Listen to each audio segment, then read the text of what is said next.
Okay, the fourth inventory costing method.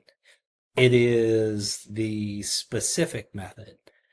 The specific method, we wouldn't use this if we were selling oranges and avocados.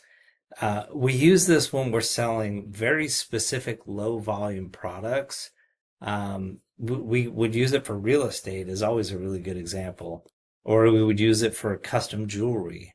But we wouldn't really use it the same way that we used LIFO, FIFO, or weighted average because it's just a different concept. And the concept really is pretty straightforward. If I paid $10 for a bracelet and I paid $5 for a ring, and then I sold the bracelet, I wouldn't use LIFO or FIFO, like which one came in. I would use the cost of the bracelet that I sold.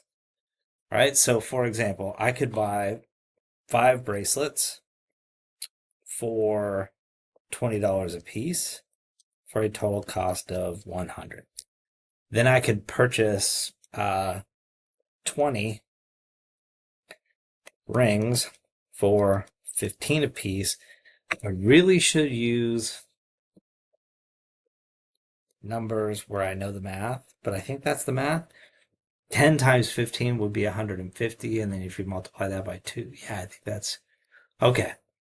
So let's say that I sell 3 of the bracelets. Then it would be 3 bracelets that I just sold for $20 a piece for a total of 60. And then I would have 2 left at 20 for a total of 40. And then I could sell 5 rings. Each one cost me 15. And therefore 5 times 15 is, I hope to God, it's 45. And then we would have 15 left at 15 a piece. And I'm going to go out on a limb and say that's 255. That's the specific method.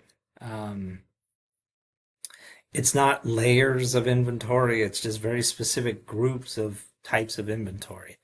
And it could also be, hey, you know what? We bought 5 bracelets and we paid 20, and then we bought another 5 bracelets and we paid 15, right? It could be the case that we keep track of the cost of each specific bracelet, right? We can air tag them or we can tag them. But the concept is the same. Whatever we actually paid for that physical item, we are able to easily identify when we sell that item. So we could just use the specific cost.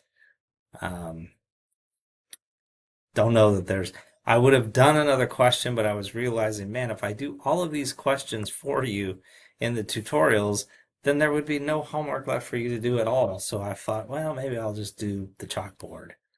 But this is the specific method.